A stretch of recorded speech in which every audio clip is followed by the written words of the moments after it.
my uncle's in hospital, and I've just come around to his place to take some photos of the place.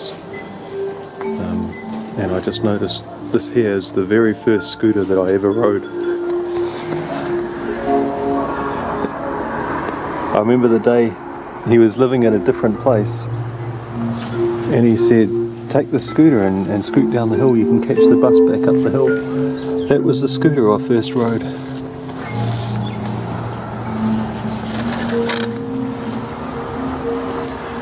Even before I rode any e-scooters, that was the first scooter I ever rode. It's just sitting there now, rotting outside. It's really sad, but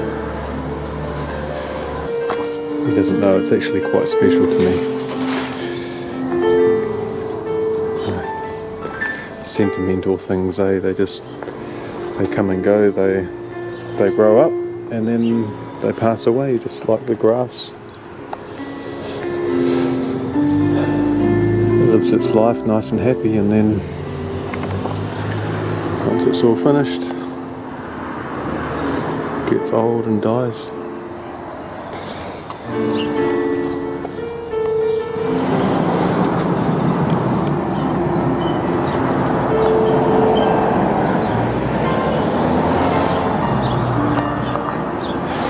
I remember he used to always tell me, every time when I was coming to Auckland, he would say, come around and stay here. And I'd say, well, I don't really want to intrude on your lifestyle. I mean, I'm just travelling anyway, so I always like to take care of myself. But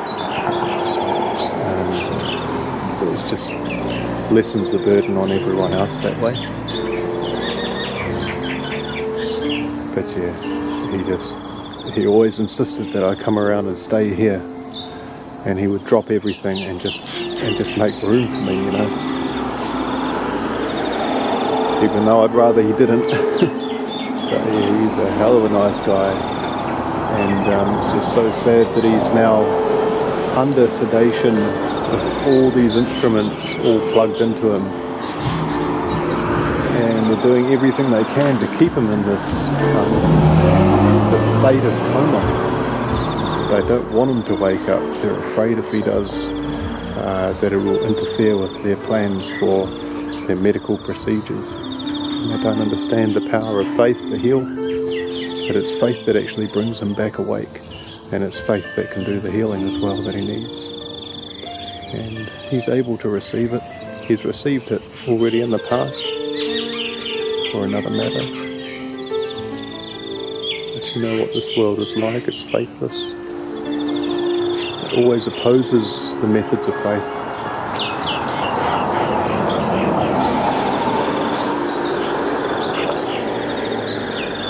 It's really sad. Could be a lot better than that. You know, it could be paradise.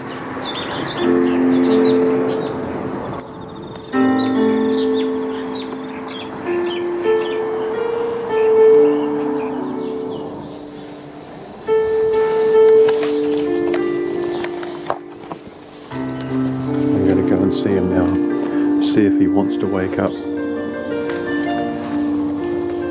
You know, I do believe that God has the power if he wants it. There's just so many people with their faithless philosophies that get in the way all the time. If it wasn't for them, we could have just woken them up last night. They just don't want that.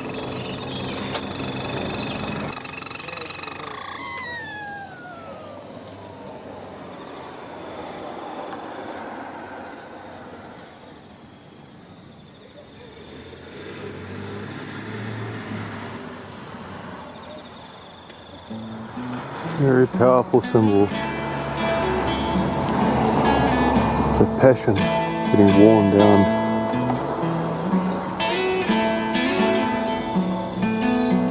Passion for justice.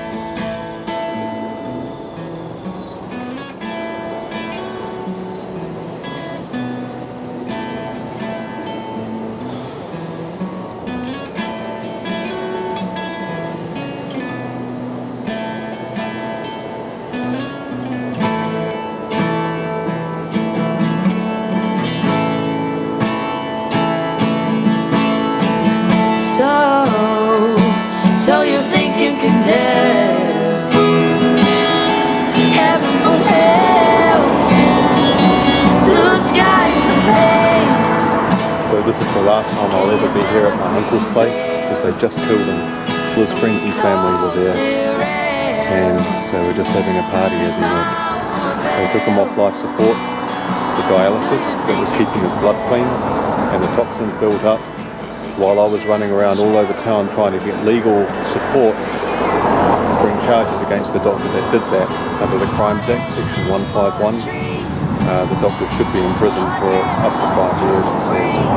But anyone who does that should be in prison. They're all having a party. This place is going to get liquidated by his family.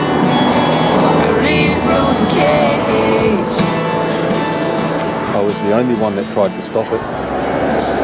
Everyone I asked for help, everyone I went to, they all just shrugged it off. They says, oh well, his family has the right to give that authority to take his life.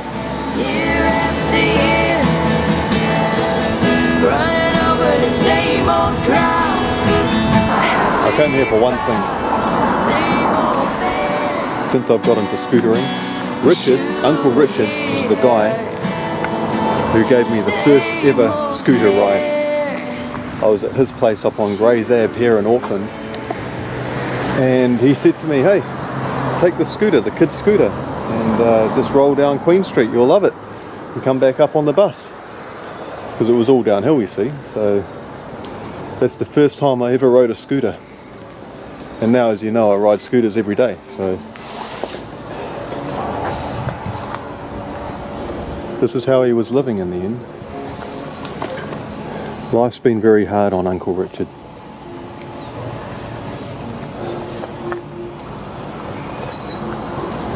And you see the people he was surrounded by in the end. No one really there to repay him for all that he is, all the love that he put out into the world. And he just accrued such a huge burden in life from having expended himself on people that weren't worth it. And in the end, it dragged him down, he lost control. You can see he just loved life, eh? He had all these sunflowers and tomatoes, and all the plants, and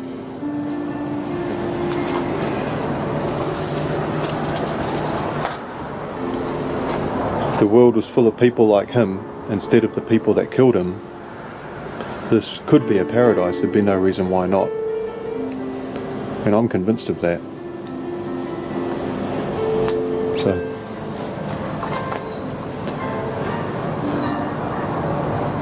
have a think about that. How are you going to get to paradise if that's the sort of place it's got to be?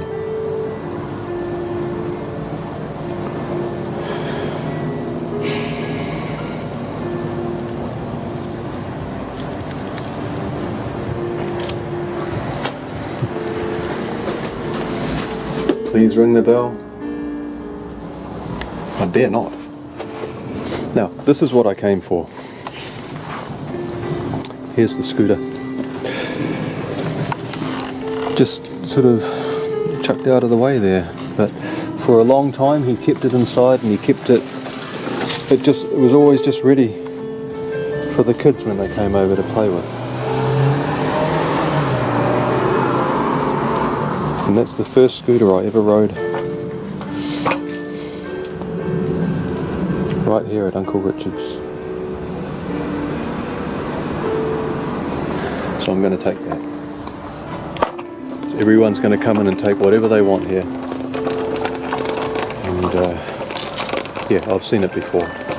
This is what the world ends up as. Just because that's the kind of people that get taken away, and that's the kind of people that remain. Look at who Uncle Richard was.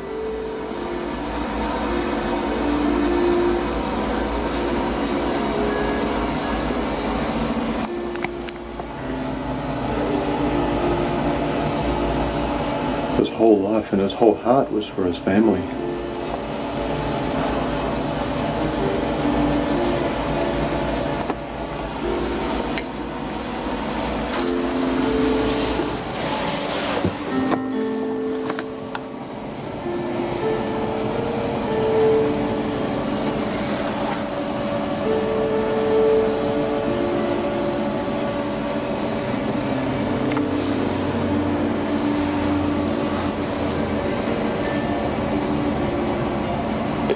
I'm going to go now. Rest in peace, Uncle Richard. Rest in peace.